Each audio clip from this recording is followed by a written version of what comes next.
Smart city धर्मशाला सच में smart है, इसमें कोई दो राय नहीं है। क्योंकि आज हमें एक ऐसी कब्रगाह मिली है जहां बेव्यवस्था की लाशों को दफन किया जाता है। तो आज विशाल जरा दर्शन करवाइएगा इन्हें कि ये कब्रगाह है कौन सी जिसमें अफसरशाही की सोच को दफन किया जाता है और यहीं पर दफन होती है एक तरह से व्यवस्था। आप ये देख रहे होंगे कि यहाँ पर लिखा है कि finally a toilet you can always count on to be clean. यहाँ पर भी जेंट्स का पट्टा लगा हुआ है। एक दूसरा दिखाएंगे आप थोड़ा सा, तो उसमें भी जेंट्स का फट्टा लगा हुआ है। बधाई देनी चाहिए धर्मशाला की जो अफसरशाही है उसकी सोच को भी, और जो नेताशाही है उसकी सोच को भी। ये स्मार्ट जो टॉयलेट्स हैं यहाँ पर लगे थे और इन्हें नाम दिया गया था ई टॉयलेट, यानी इसमें सिर्फ 1 रुपया डालिए, इस्तेमाल कीजिए और आगे बढ़ जाइए। लेकिन दुर्भाग्य देखिए, सब का सब यहीं दफन होकर रह गया। ना ये ई टॉयलेट्स चल रहे हैं, यहाँ पर चल रहा है तो क्या इसके बाहर आप देख रहे होंगे कि पूरी गंदगी का आलम है।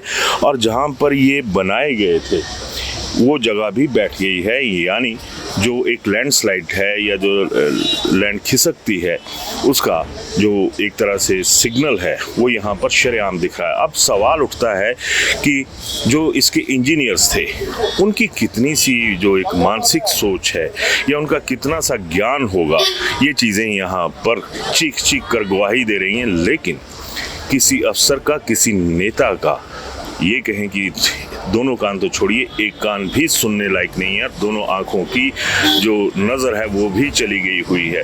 गांधी वाटिका, ये जो ई टॉयलेट्स लगे हैं ये गांधी वाटिका में लगे हैं, जो कि धर्मशाला में वहाँ पर स्थित है, जहाँ पर जो धर्मशाला का ISBT है, इंटरस्टेट बस स्टैंड है, वहाँ के लिए यहाँ से ये तमाम बसें जाती हैं।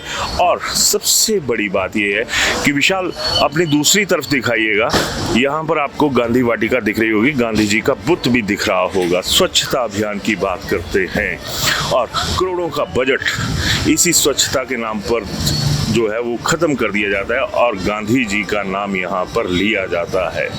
लेकिन गांधी जी का स्टैचू आपको ऊपर दिखा होगा और नोटों पर भी आपको गांधी जी की मूर्ति दिखाई देती होगी।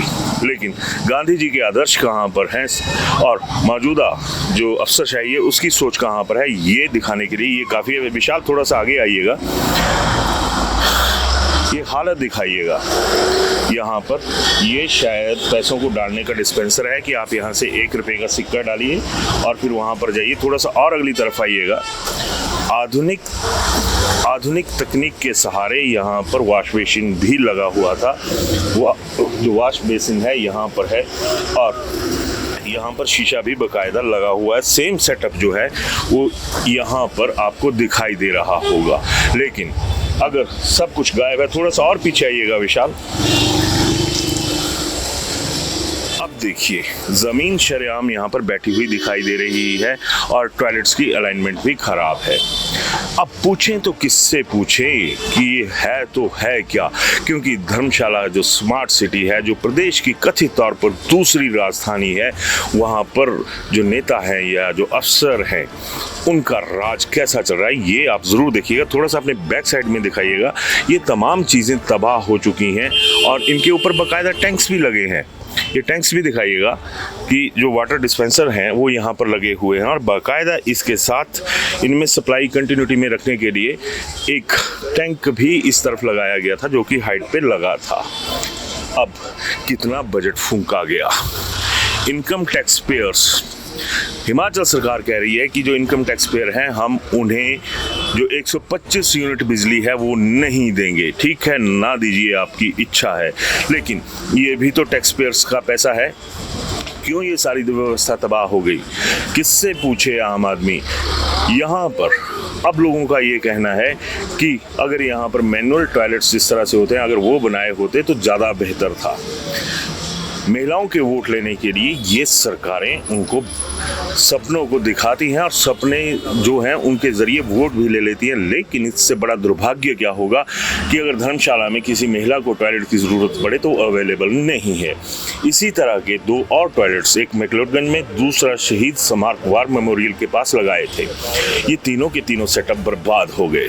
कहने के लिए बात छोटी सी है, लेकिन नालायकी जो है, चाहे वो ऑफिसर्स हों, चाहे वो एडमिनिस्ट्रेटर्स हों, या फिर सत्ताशाही जिसके लिए नेता मर जाते हैं, जिसे अपनी एक तरह से इज्जत का सवाल मान लेते हैं कि हमें अगर धर्मशाला नगर निगम में ये करना है तो हमें मेयर अपना चाहिए, डिप्टी मेयर अपना चाहिए। बीजेपी कांग्रेस दोनों आपस में एक तरह से जंग करती हुई नजर आती हैं, लेकिन आम आदमी के लिए जंग कौन कर रहा है? सबसे बड़ा सवाल यही है। तो शर्म आनी चाहिए इन तमाम व्यवस्था के जो पैरोकार हैं कि भैया आपकी जो नालायकी के किस्से हैं वो सड़कों पर बिखरे पड़े हुए हैं, लेकिन उन्हें देखने वाला कोई नहीं है, दिखाने वाला कोई नहीं है। ऑफ द रिकॉर्ड हमारी कुछ नेताओं के साथ बात हुई, कुछ जो नेताशाही के लोग हैं उनसे बात हुई, तो उन्होंने यही कहा कि ये सब स्यापे जो है ना, जो यहाँ पर पड़े रहते हैं धर्मशाला की सियासत में, उसकी देन है। लेकिन अब सवाल उठता है कि ठीक है, मान लिया सुधीर शर्मा ने कुछ नहीं किया, जो नए बैठे हैं, जो नए आए हैं, उन्होंने कुछ नहीं किया, लेकिन सवाल उठता है कि आप लोगों ने आम आदमी के लिए क्या किया? आम आदमी की तो जो सपने हैं उन्हें आप लोगों ने बेचकर रख दिया है। तो स्मार्ट सिटी कहना बंद कीजिए इसे हो सकता है कि मेरी बातें चुभें और नश्तर की तरह चुभे, मैं तो चाहता हूं, क्योंकि ये मसला जो है वो आम आदमी के साथ जुड़ा हुआ है। इसी गांधी वाटिका में गांधी जी की प्रतिमा पर हार चढ़ाने के लिए, नेहरू जी को हार चढ़ाने के लिए तमाम दलों के नेता पहुंचते हैं, लेकिन जो इनकी सोच में दलदल है, जो इनकी सोच में कीचड़ एक तरह से जमा हुआ है, जमा भी नहीं, बिल्कुल उथला सा कीचड़ है यहाँ पर, उसके लिए जिम्मेदार कौन है? तो मेरी आप सभी से ये रिक्वेस्ट रहेगी कि इस मुद्दे पर अपनी राय ज़रूर दीजिएगा और अबव पार्टी लाइन दीजिएगा, क्योंकि पार्टी लाइन नेताओं की होती है, हम आम आदमियों की कोई पार्टी लाइन नहीं होती है। हमारी लाइन विकास है और विकास का भट्ठा किस तरह से यहाँ पर बैठा हुआ है ये आपके सामने है। तो अपनी राय ज़रूर दीजिएगा। धन्यवाद।